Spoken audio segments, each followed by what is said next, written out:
नमस्कार, मैं सुष्मिता मिश्रा। आप देख रहे हैं 4 PM न्यूज नेटवर्क। भाजपा के अंदर इस समय अंतर्कलह चल रही है। अंदरूनी कलेश वैसे खुलकर सामने नहीं आता, मगर एक पत्रकार वार्ता के दौरान खुलकर सामने आ गया, जब फैजाबाद के पूर्व सांसद लल्लू सिंह यह कहते हुए पत्रकार वार्ता छोड़कर चले गए कि वह किसी माफिया के साथ मंच शेयर नहीं कर सकते। जिस समय लल्लू सिंह पत्रकार वार्ता छोड़कर गए, उस समय मंच पर शिवेंद्र सिंह मौजूद थे। ऐसे में कयास लगाया जा रहा है कि उनका यह इशारा शिवेंद्र सिंह पर था।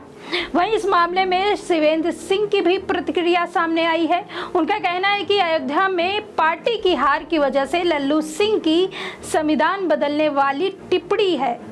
उन्होंने अतीत में लल्लू सिंह के आपराधिक पृष्ठभूमि वाले लोगों के साथ कथित संबंधों की तरफ भी इशारा किया। यह मामला उस वक्त सामने आया जब एक पत्रकार वार्ता अयोध्या के सर्किट हाउस में आयोजित हुई थी। दरअसल भाजपा प्रदेश महासचिव संजय राय ने सदस्यता अभियान को लेकर अयोध्या के सर्किट हाउस में एक प्रेस कॉन्फ्रेंस बुलाई थी। उत्तर प्रदेश में विधानसभा उपचुनाव से पहले पार्टी की सदस्यता अभियान को लॉन्च करने के लिए यह कार्यक्रम रखा गया था। यही लल्लू सिंह ने मंच छोड़ दिया। आपको बता दें, प्रेस कॉन्फ्रेंस 4 सितंबर को मुख्यमंत्री योगी आदित्यनाथ के अयोध्या दौरे से एक दिन पहले आयोजित की गई थी। यहाँ भाजपा मिल्कीपुर विधानसभा सीट जीतने के लिए हर संभव प्रयास कर रही है।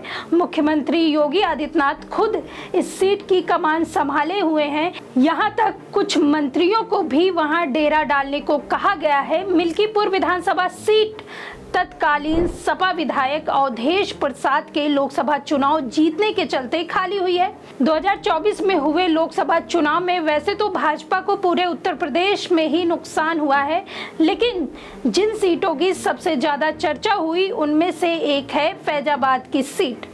अयोध्या में राम मंदिर बनने के बाद भाजपा का वहां जीतना लगभग तय माना जा रहा था, लेकिन हुआ एकदम उलट। लल्लू सिंह को लोकसभा चुनाव में फैजाबाद से समाजवादी पार्टी के अवधेश प्रसाद ने बुरी तरह हरा दिया।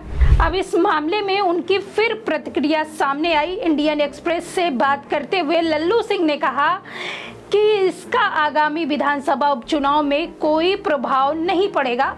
लल्लू सिंह ने बताया कि बात मुझे साइडलाइन करने की नहीं है, मुझे कौन साइडलाइन करेगा, ये शिष्टाचार अनुशासन की बात है।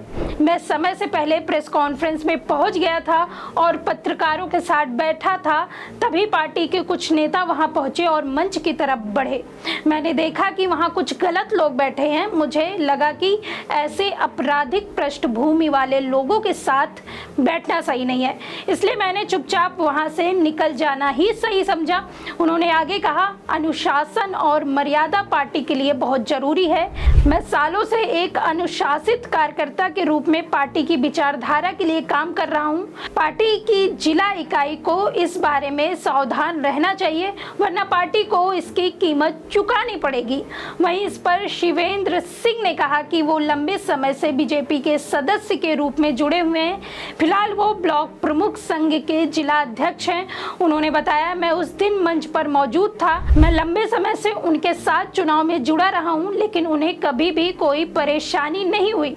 मुझे लगता है कि उनका बयान उनकी बढ़ती उम्र को दिखाता है। संविधान पर उनकी टिप्पणी के कारण ही पार्टी को हार का सामना करना पड़ा था।